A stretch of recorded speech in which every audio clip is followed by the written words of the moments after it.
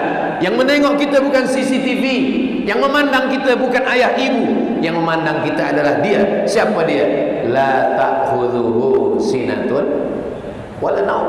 Dia yang tak mengantuk dan tidak tidur. 3. Ya ayyuhalladzina amanu ittaqullah, takut kepada Allah. Yang ketiga, haqqa tuqatih, sebenar-benar takut. Kalau suami takut pada Allah, istrinya insya-Allah sakinah, mawaddah, warahmah. Alhamdulillah, saya ni seorang suami yang takut pada Allah. Jadi kalau begitu awak takut pada Allah, saya takut pada Allah. Itu maka istri saya yang pertama sakinah, yang kedua mawaddah, yang ketiga warahmah. Sifatnya sakinah, hatinya tenang. Kenapa hatinya tenang? Sebab dia tahu dimanapun suami laki dia pergi, dia takut kepada Allah. Dia tidak akan buat maksiat, dia tidak akan buat haram. Mawaddah, ada kasih, rahmah, ada rasa sayang, haqqa tuqatih. Kalau anak takut kepada Allah, maka ibu bapa tenang. Walaupun anak belajar di Europe, belajar di Amerika, belajar di Jepun, hati orang tua tenang. Kenapa? Karena yang dia bekalkan adalah takut kepada Allah. Apa kata Nabi Yaqub sebelum Nabi Yaqub meninggal? Ma ta'buduna min ba'di. Kalau aku mati nanti, kamu akan menyembah apa? Begitu ayah dan ibu zaman dulu. Kalau aku mati nanti, kamu menyembah apa? Sekarang orang bertanya kepada anaknya, ma ta'kuluna min ba'di. Kalau aku mati nanti, kamu makan apa? Sengaja dijauhkan Allah. Di mana rasa takut? Di sini. Di mana rasa lapar? Di sini. Sengaja Allah jauhkan antara rasa lapar dengan rasa takut. Takut di sini, lapar di sini. Sekarang bercampur antara takut dengan lapar. Orang yang dekat ini dengan ini udang. Maka orang dulu kalau dia marah, apalah awak ni? Otak udang. Kenapa? Karena menyatu antara rasa fikiran dengan rasa dalam perut. Kita masih lagi diajarkan Allah Subhanahu wa taala untuk apa? Supaya kita beza antara yang ada di perut dengan ada yang dalam fikiran kita, supaya kita selamat dunia akhirat. Ya ayyuhalladzina amanu, percaya, ittaqullah, takut kepada Allah, tapi bukan takut-takut yang setengah-setengah. Haqqa tuqatih, sebenar-benar takut. Last, yang keempat, wala tamutunna illa wa antum Muslim. Agama kita tidak dibawa kepada tempat. Kalaulah agama kita ni tempat, nama agama kita Madani. Madani Madinah, sebab dia datang dari kota Madinah. Nama agama Madani, tidak bawa tempat. Agama kita tidak bawa nama orang. Kalau agama kita ni nama agama orang, pasti nama agama kita ni namanya Muhammadinism, yang dinisbatkan kepada Muhammad. Tapi agama kita dinisbatkan kepada sifat. Sifat apa? Muslim. Dalam solat kita katakan, inna salati wa nusuki wa mahyaya wa mamati lillahi rabbil alamin la syarika lahu wa bidzalika umirtu wa ana minal muslimin. Ana muslim. Apa makna muslim? Aslamtu ma'a Sulaiman, menyerahkan diri, berserah kepada Allah Subhanahu wa ta'ala. Ini sekarang banyak orang Islam salah faham tentang makna berserah kepada Allah. Dia sangka makna berserah kepada Allah tak ada ikhtiar, berserah saja kepada Allah. Pagi, weekend, hari Ahad, tak masuk office, isteri bertanya kepada suami, abang tak pergi cari nafkah? Kita ni Muslim, kita serahkan kepada Allah. Kalau ada suami yang memahami Islam begini, serahkan pada Allah. Puan, isteri, jangan marah, jangan mengamuk, jangan membebel, diam saja. Nanti pukul 12, pukul 1 dia bertanya, apa makan kita siang ini? Serahkan pada Allah. Muslim bukan berserah pada Allah tanpa ikhtiar. Ini namanya Jabriyah. Ada dua kelompok dalalah, sesat. Yang pertama, berserah saja kepada Allah, tak ada ikhtiar. Macam daun kayu yang dihembus angin, datang angin utara, datang angin selatan, tak melawan sama sekali. Namanya Jabriyah. Ini sekarang banyak orang Islam ni Jabriyah. Jabr artinya terpaksa dengan takdir. Ibu, ayah kirim anak sekolah, pergi jauh, balik-balik, na'udzubillah, na'udzubillah, na'udzubillah, hamil, mengandung, na'udzubillah. Mudah-mudahan Allah selamatkan anak-anak ini. Mengamuk ayahnya, mengamuk emaknya. Kenapa engkau buat haram ini? Serahkan kepada Allah. Ini bukan ahlus sunnah wal jamaah. Ini namanya firqah dhalah, ahlul bid'ah wad dhalalah. Ini nama kelompoknya Jabriyah. Lawan daripada Jabriyah ini adalah Mu'tazilah. Mu'tazilah mengatakan tak ada takdir. Tak ada itu yang namanya takdir. Mu'tazilah ini rukun iman dia 5 saja. Antu'mina billah wa malaikatihi wa kutubihi wa rusulihi wal yaumil akhir. Takdir tak ada. Kata dia Tuhan tak pernah tuliskan takdir. Ini pun sesat. Dhalalah mubina. Mereka sesat. Kita bukan Jabriyah, kita bukan Mu'tazilah. Kita adalah ahlus sunnah wal jamaah. Saya percaya kepada takdir, tapi saya ada usaha dan ikhtiar. Ini air minum Al-Wadi, ini memang ditakdirkan untuk saya. Ini memang takdir Allah Ta'ala untuk saya, memang punya saya. Kalau tak percaya, tanya EJK Masjid. Ini memang takdir untuk saya. Tapi kalau saya tak ada ikhtiar, membuka tutupnya, memasukkannya ke cawan, menuangkannya, mendekatkannya ke mulut, saya hanya menengok saja. Saya tengok. Bila ditanya orang, Ustaz tak minum? Serahkan pada Allah. Macam mana air itu boleh masuk ke mulut? Kita ambil buluh, kita pasang tali pancing, kita lekatkan mata kail, kita ambil cacing dan umpan udang, kita letakkan ke tepi laut. Itu ikhtiar. Ikan apa yang datang, itu urusan Allah Subhanahu wa ta'ala.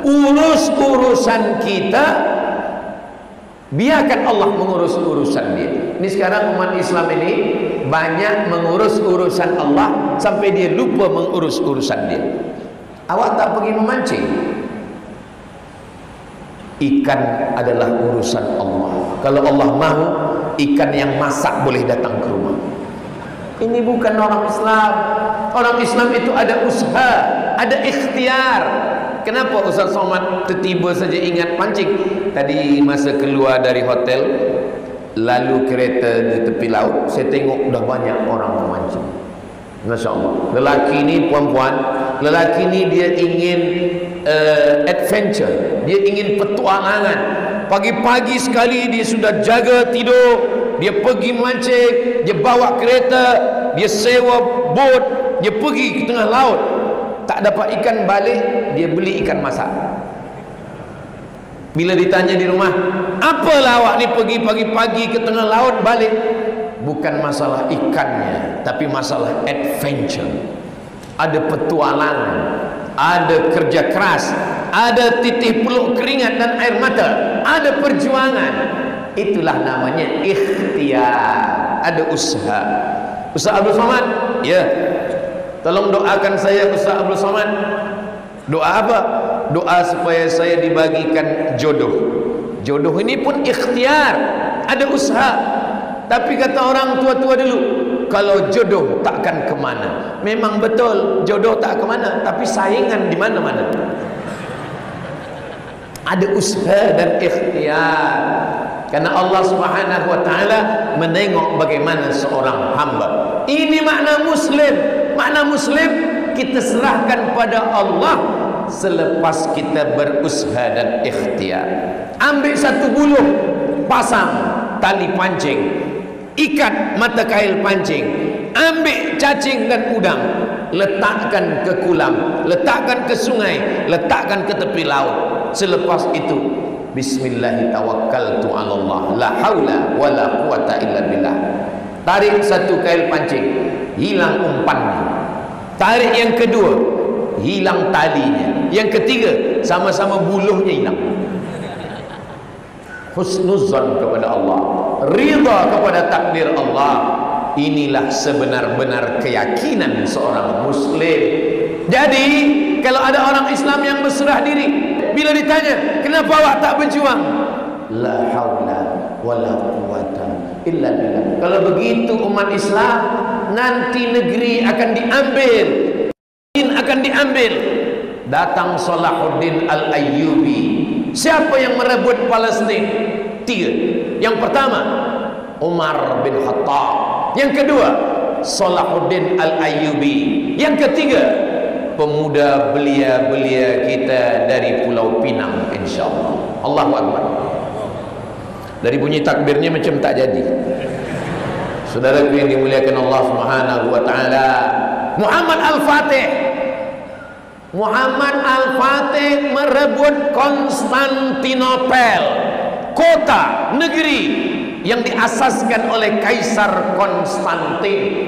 Berapa lama? 700 tahun. Sebelum itu Nabi sudah katakan, la tuftahannal Konstantiniyah, Konstantinopel akan direbut oleh orang Islam. Wala ni'mal amiru amiruha, panglima perang terbaik. Wala ni'mal jais, zalikal jais, pasukan tentera terbaik. Yang mendengar hadis ini seorang lelaki namanya Abu Ayyub Al-Ansari, umur 80 tahun. Abu Ayyub Al-Ansari datang ke Nabi, ya Rasulullah, ya, apakah Konstantinopel itu akan direbut orang Islam? Ya. Abu Ayyub Al-Ansari pergi ke Konstantinopel, tapi dia tak berhasil. Kubur dia di bawah pokok kayu. Panjang umur, sehat badan, sampai nanti ke Istanbul. Tanya orang Istanbul, mana makam Abu Ayyub Al-Ansari? Ini pokok kayu, kubur dia di bawah, ada masjid, Masjid Abu Ayyub Al-Ansari. Apa maknanya? Walaupun umurnya 80 tahun, dia ingin mati jihad fisabilillah. Tapi rupanya takdir Allah, 700 tahun selepas itu, seorang lelaki penakluk bernama Muhammad. Kerana dia menaklukkan, penakluk bahasa Arabnya Al-Fatih. Ada yang menyebut umur dia 19, ada yang menyebut 20, ada yang menyebut 21. Kenapa ikhtilaf 3? 19, 20, 21. Sebab mereka ikhtilaf pada tarikh lahir dia.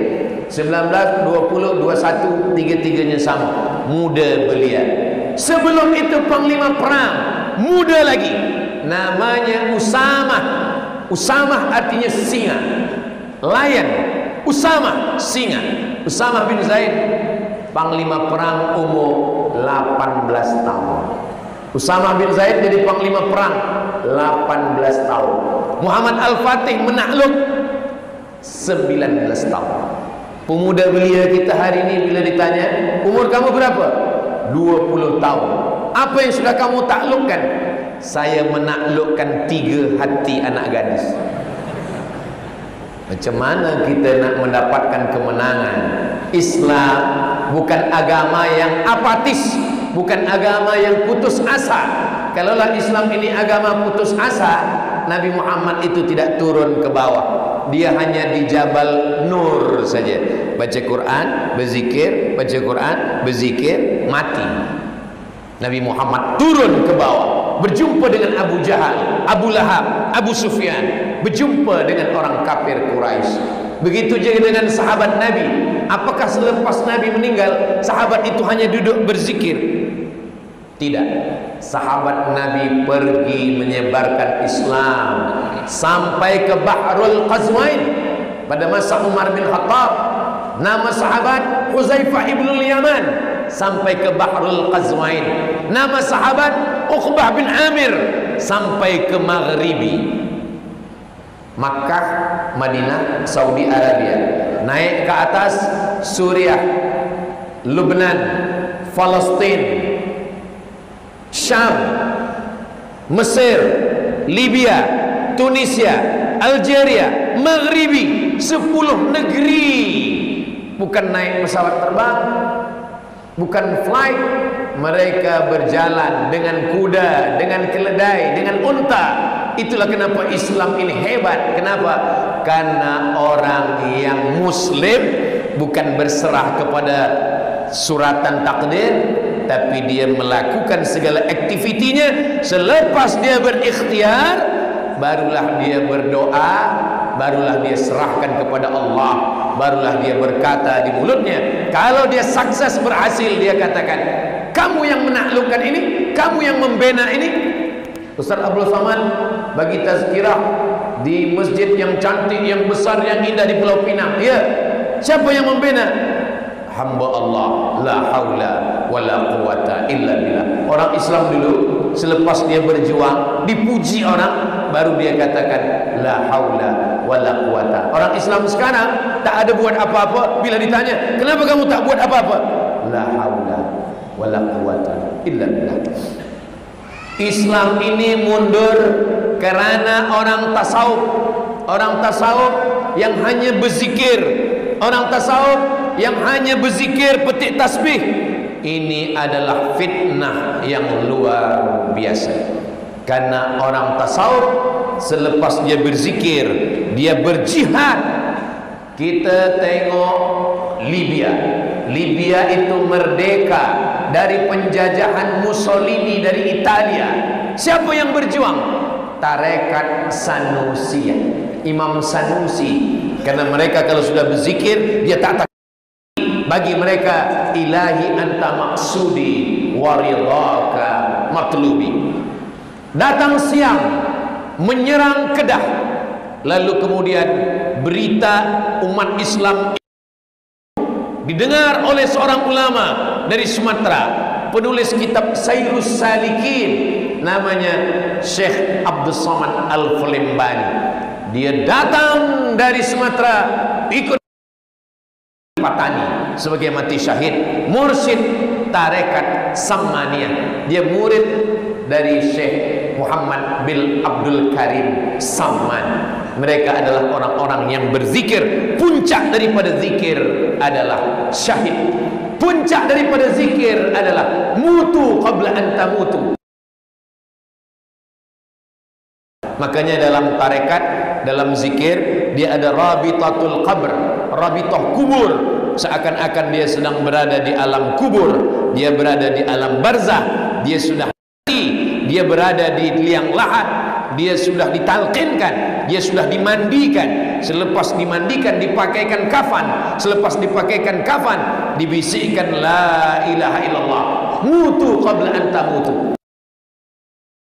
Maka kita mesti didik generasi ini, generasi yang memiliki 4. Yang pertama, ya ayyuhalladzina amanu. Yang kedua, ittaqullah. Yang ketiga, haqqa tuqatih. Yang keempat, wala tamutunna illa wa antum muslim.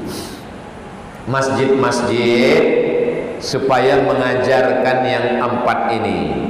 Ya ayyuhalladzina amanu, maka dalam sepekan paling tidak ada kajian amanu, akidah Ahlus Sunnah wal Jamaah, sifat 20, wujud qidam baqa, supaya umat ini aman. Yang kedua, ittaqullah, mengajarkan takut pada Allah, fikih sembahyang, fiqh puasa, fiqh haji umrah, supaya dia takut kepada Allah. Yang ketiga, Islam, supaya dia berserah diri pada Allah. Bagaimana kaifiat berzikir, bagaimana mandi taubat, bagaimana sembahyang taubat, bagaimana cara mengingat Allah, bagaimana cara menyerahkan diri kepada Allah, bagaimana supaya menjadi muslim yang sebenar-benar muslim. A'udzubillahi minasyaitonir rajim. Ya ayyuhalladzina amanu ittaqullah haqqa tuqatih wa la tamutunna illa wa antum muslimun. Dalam ayat ini ada 4. Yang pertama, ya ayyuhalladzina amanu. Allah tidak panggil ya ayyuhan nas, manusia, tidak. Allah tidak panggil ya ayyuhal muslimun, tidak. Yang dipanggil Allah khas, ya ayyuhalladzina aman. Hanya orang yang percaya sahaja. Yang tak percaya, dia tidak masuk dalam jemputan yang khas ini. Sama macam ada jemputan khas, yang dijemput adalah pelajar-pelajar, penuntut-penuntut Malaysia yang ada di Kaherah. Maka saya tidak masuk di dalam. Begitu juga dengan yang diserukan, dipanggil Allah Subhanahu wa taala, ya ayyuhalladzina aman. Apa itu iman? Iman itu 3. At-tasdiqu bil qalbi, percaya dalam hati. Wal iqraru bil lisan, dinyatakan dengan lisan. Wal amalu bil arkan, dilaksanakan dengan badan, anggota tubuh, jasad, fisik. Kalau hanya setakat percaya dalam hati, maka belum iman. Mesti dinyatakan dengan lisan, asyhadu an la ilaha illallah wa asyhadu anna muhammadan rasulullah. Itulah kenapa Abu Talib ketika turun ayat innaka la tahdi man ahbabta, engkau tidak boleh memberikan hidayah kepada siapa yang engkau sayangi, engkau cintai, walakinnallah yahdi man yasha. Sebab dia tidak ada riwayat menyebut bersyahadat, tapi dia sayang kepada Nabi, dia support dakwah Nabi. Sebelum dia meninggal, dia bersyair, laqad alimtu anna dina Muhammadin khaira adyanil bariyah. Saya tahu, laqad alimtu, saya tahu, anna dina Muhammadin khairal bariyah, agama yang paling baik adalah agama Nabi Muhammad sallallahu alaihi wasallam. Laulal malamah, kalau tahu kenapa tak ikut? Kalau tahu kenapa tak bersyahadat? Laulal malamah, kalaulah bukan kerana takut diolok-olok. Wahidharil masabbah, kalaulah bukan kerana takut dicaci maki oleh kafir musyrik jahiliyah. Lawajadtani samhan lidzalika dini mubayyina, pastilah saya akan mengikuti agama dia mubayyina, secara nyata dan jelas. Jadi sekarang banyak orientalis, orang putih yang belajar Islam dari internet, dia tahu, dia suka, dia percaya, tapi malu bersyahadat, maka tidak diakui. Maka selepas sembahyang kepada jamaah, jangan balik dulu lepas solat Jumat, sebab ada yang akan bersyahadat. Kenapa orang yang masuk Islam itu tidak cukup hanya setakat di hati, mesti diisytiharkan? Sebab nanti kalau dia mati akan ada fardu kifayah. Umat Islam mesti memandikan dia, menyembayangkan jenazah, mengkafankan dia, dan menguburkan dia di pekuburan kaum muslimin. Maka sesiapa pun yang belajar Islam dari internet, selepas itu terbuka pintu hidayah, dia mesti datang ke masjid, jumpa tuan imam dan minta isytiharkan syahadat. Tak cukup hanya setakat di dalam hati saja. Karena iman menurut Ahlus Sunnah wal Jamaah, at-tasdiqu bil qalbi, percaya dalam hati, al-iqraru bil lisan, dinyatakan dengan lisan. Yang dinyatakan dengan lisan dua, asyhadu an la ilaha illallah. Ada orang yang percaya kepada Allah, tapi kepada Nabi Muhammad SAW dia tak percaya. Saya kalau kepada Allah percaya, tapi kalau kepada Muhammad saya tak percaya. Maka turun ayat, wa qalatil a'rabu qalu amanna. Orang beriman, orang Arab mengatakan kami beriman. Kata Nabi, ya Muhammad SAW, kata Allah, katakan kepada mereka, lam tu'minu, kamu belum beriman. Orang Yahudi mengatakan kami beriman kepada Allah, tapi kepada Muhammad kami tak percaya. Maka kata Allah SWT kepada Sayyidina Muhammad SAW, qul, katakan ya Muhammad SAW, in kuntum tuhibbunallah, kalau kalian percaya kepada Allah, fattabi'uni, ikuti aku. Satu-satunya jalan melalui jalan Sayyidina Muhammad sallallahu alaihi wasallam. Maka syahadat kita dua, asyhadu an la ilaha illallah wa asyhadu anna Muhammadan Rasulullah. Selepas dinyatakan dengan lisan, wal amalu bil arkan, dilaksanakan dengan arkan, anggota tubuh badan, tegak, ruku, sujud, tasyahud, salam, membayar zakat, wakaf, infak, sedekah, haji, umrah, puasa, jihad. Sekarang banyak orang mengaku Islam. Awak Islam? Saya Islam. Kenapa tak sembahyang? Cukup ingat dalam hati, pejamkan mata. Oh, tak boleh. Nabi SAW, orang paling takut pada Allah, orang paling beriman. Ana akhsyakum, aku orang paling takut pada Allah. Wa ana atqakum, aku paling takwa kepada Allah. Dia tetap sembahyang, dia tetap tegak, dia tetap ruku, dia tetap sujud, dia puasa, dia tawaf, dia sa'i. Sallu kama ra'aitumuni usalli, salatlah kamu sebagaimana kamu menengok aku sembahyang. Dia haji, dia umrah. Khudhu anni manasikakum, ambillah ibadah kamu daripada aku, kata Nabi Muhammad sallallahu alaihi wasallam. 6. Iman, antu'mina billah wa malaikatihi wa kutubihi wa rusulihi wal yaumil akhiri wa bil qadari khairihi wa syarrihi. Allah, siapa itu Allah? Pejam mata, nampak hitam, nampak putih, nampak merah, nampak kuning, nampak hijau. Ma khatara bi balik fallahu laisa kadzalik. Apa yang terlintas dalam hati, dalam pikiran, bukan Allah. Bila dalam zikir nampak macam-macam, bukan Allah. Kalau dalam zikir ada gangguan, buka mata. Dalam buka mata ada gangguan, tutup mata. Begitulah kita diajarkan. Kenapa? Karena tauhid, sebenar-benar tauhid adalah menafikan selain daripada Allah Subhanahu wa taala. La ilaha, nafiyatul lil jinsi.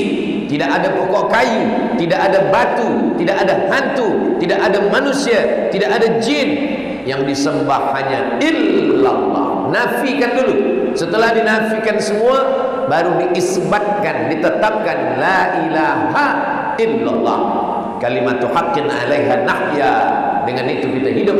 wa 'alaiha namutu, dengan itu kita mati, wa biha nub'atsu, dengan itu nanti kita dibangkitkan di padang mahsyar menghadap Allah Subhanahu wa taala.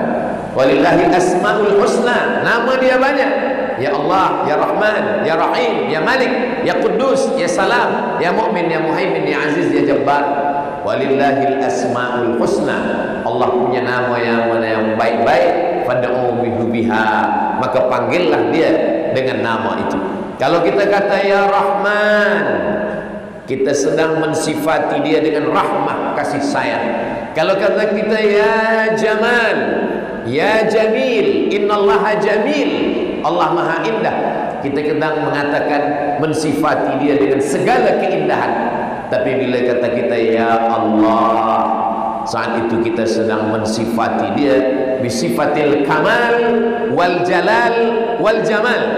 Kamal sempurna, jalal mulia, jamal indah. Ketika kita berkata ya Rabb, saat itu ada tiga. Ya Rabb, engkau mencipta. Ya Rabb, engkau memberi saya rezeki. Ya Rabb, engkau yang melindungi, mengatur hidup saya. Maka saya ketika berdoa kepada Allah, ya Rahman, ya Rahim, ya Allah, ya Malik, ya Quddus, ya Salam, saat kita merasa kecil dan yang besar hanya Allah, saat itulah segala beban hidup kita menjadi hilang, karena tempat mengadu kita hanya Allah Subhanahu wa taala, tiada tempat yang lain. Allahumma antas salam wa minkas salam. Selepas salat kita katakan la ilaha illallah wahdah la syarikalah. La ilaha illallah, tiada Tuhan selain dia. Wahdah, dia saja. La syarikalah, tiada sekutu bagi dia. Yuhyi lahul mulku, dia yang punya kekuasaan. Walahul hamdu, segala pujian punya dia. Yuhyi, dia menghidupkan. Wa yumit, dia yang mematikan. Wa huwa ala kulli syai'in qadir. Mulut menyebut, hati mengingat, fikiran fokus, kita fahami maknanya. Selepas salat, la ilaha illallah wahdahu la syarikalah, lahul mulku wa lahul hamdu, yuhyi wa yumiit wa huwa ala kulli syai'in qadir. Jadi yang pertama dijemput, dipanggil, dihimbau Allah Ta'ala adalah ya ayyuhalladzina amanu. Selepas percaya, barulah dia pindah kepada yang kedua, ittaqullah, takut kepada Allah Subhanahu wa taala. Takut panas, kita hidupkan aircon. Takut panas, kita guna aircon supaya sejuk. Takut sejuk, kita pakai jaket supaya badan kita hangat, panas. Makna takwa adalah melakukan sesuatu supaya yang ditakutkan tak terjadi. Percaya kepada Allah, percaya bahwa kita akan mati, percaya bahwa ada surga, percaya bahwa ada neraka yang tak nampak sekarang. Mati, roh tak nampak, malaikat maut mencabut nyawa tak nampak, pertanyaan malaikat mungkar nakir di alam kubur tak nampak, alam barzakh, alam kubur tak nampak, titian siratal mustaqim tak nampak, padang mahsyar tak nampak, surga neraka tak nampak, Allah pun tak nampak. Percaya kepada yang tak nampak itu keyakinan yang kuat, disebut dengan iman. Selepas kita percaya, ada rasa takut dalam hati. Takut mati su'ul khatimah, takut tak boleh menjawab pertanyaan soalan mungkar nakir, takut di padang mahsyar kepanasan, takut tak boleh meniti titian siratal mustaqim, takut tak selamat saat timbangan amal ditimbang, takut kita tak selamat daripada neraka. Maka rasa takut itu disebut dengan takwa. Sama seperti kita pergi kepada doktor. Pergi kepada doktor, doktor cakap nampaknya gula diabetes, ini nampaknya gula tinggi. Ustaz Abdul Samad, ini nampaknya gula tinggi. Ustaz baru balik dari Pulau Pinang. Ya, ini banyak teh tarik. Ini nampaknya kolesterol naik nih. Kenapa? Karena hari-hari musangking. Percaya kepada cakap doktor itu disebut dengan iman. maka jangan percaya, sebab nanti rukun iman bertambah jadi 7. Antuk minabillah wa malaikatihi wa kutubihi wa rusulihi wal yaumil akhir wa bil qadari khairihi wa syarrihi wa bi doktorihi. Percaya kepada cakap dia, itu namanya iman. Selepas percaya datang takwa. Saya tengok-tengok Ustaz Somad ini gula tinggi, kolesterol tinggi, maka jangan banyak makan daging, mesti banyak jogging, banyak berjalan, berehat. Percaya, selepas percaya datang takwa. Takut. Maka ketakutan itu datang dari percaya. Kalau kita tengok ada orang mengaku Muslim, awak Islam, saya Islam, kenapa tak sembahyang? Nantilah tunggu tua sikit. Sebenarnya dalam hati dia percaya tak percaya. Iya ke Tuhan ni ada? Iya ke malaikat ni ada? Iya ke azab kubur ni ada? Jadi kalau ada orang dah bagi tahu, doktor dah bagi tahu, jangan minum gula, jangan makan santan, jangan makan kambing, tapi dia terus buat, sebenarnya dia tak percaya. Percaya tak percaya. Maka kita sebenar-benar iman, betul-betul percaya. Awak nak pergi ke mana? Saya nak pergi pusing-pusing Melaka. Oh, awak mesti berhati-hati. Sebab apa? Sebab di sana ada polis. Mendengar ada polis, dia percaya. Selepas percaya, datang takutnya. Takut itu datang dari percaya.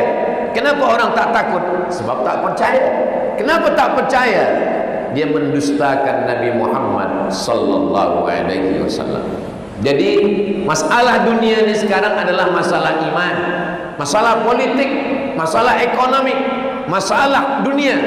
Masalah utamanya adalah masalah iman, tidak percaya kepada yang disebutkan oleh Nabi Muhammad sallallahu alaihi wasallam. Apakah Quran yang dibaca oleh Nabi Abu Bakar, Omar, Utsman, Ali sama dengan Quran yang kita baca sekarang? Sama, tak kurang sikit pun. Apakah hadis Sahih Bukhari, Sahih Muslim, Sunan Abi Daud, Sunan Nasa'i, Sunan Ibn Majah, Muwatta Malik, Sunan Ad-Darimi, Musnad Ahmad bin Hanbal, Musannaf Ibn Abi Syaibah sama? Bahasa Arab yang sama. Masalah kita adalah masalah percaya atau tidak percaya. Itulah yang sedang kita tanamkan ke dalam hati ummah ini, bahwa kita akan mati, bahwa selepas mati tak selesai. Ustaz Abdul Somad, ini Pulau Semenanjung, ini Pulau Pinang. Nanti kita akan menyeberang titian Siratal Mustaqim. Dulu banyak orang terjun ke dalam laut sebab merasa dunia ini tempat masalah, lalu kemudian menyelesaikan masalah masuk ke dalam laut. Dalam Islam, diri bukan menyelesaikan masalah. Kalaulah itu menyelesaikan masalah, oh sedapnya hidup. Ada masalah sikit, bunuh.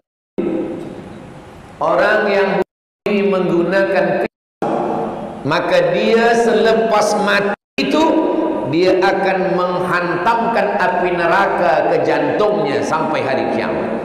Orang yang bunuh diri masuk ke dalam laut atau terjun dari gedung yang tinggi, maka dia terjun terus ke dalam api neraka, naik lagi, masuk lagi, naik lagi, masuk lagi, sampai bila? Kullama nadijat juluduhum, ketika kulit dia melepuh, masak, badalna juludan ghairaha, kami ganti dengan kulit yang baru, liyadhuqul azab, supaya dia merasakan azab Allah Subhanahu wa ta'ala. Ada orang yang mati, tapi matinya sekejap. Mati pagi, petang hidup balik. Atau mati 2 hari, lepas itu hidup lagi. Di tempat kami namanya mati suri. Ada orang putih kata tak percaya bahawa selepas kita mati ni kita boleh hidup lagi.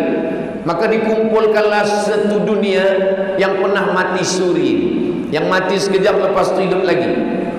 Lalu kemudian ditanya, Apa yang kamu alami? Semuanya dengan satu soalan, tapi jawabannya sama semua. Selepas kami mati, kami merasakan roh kami keluar dari jasad, kami merasa dibawa ke satu tempat.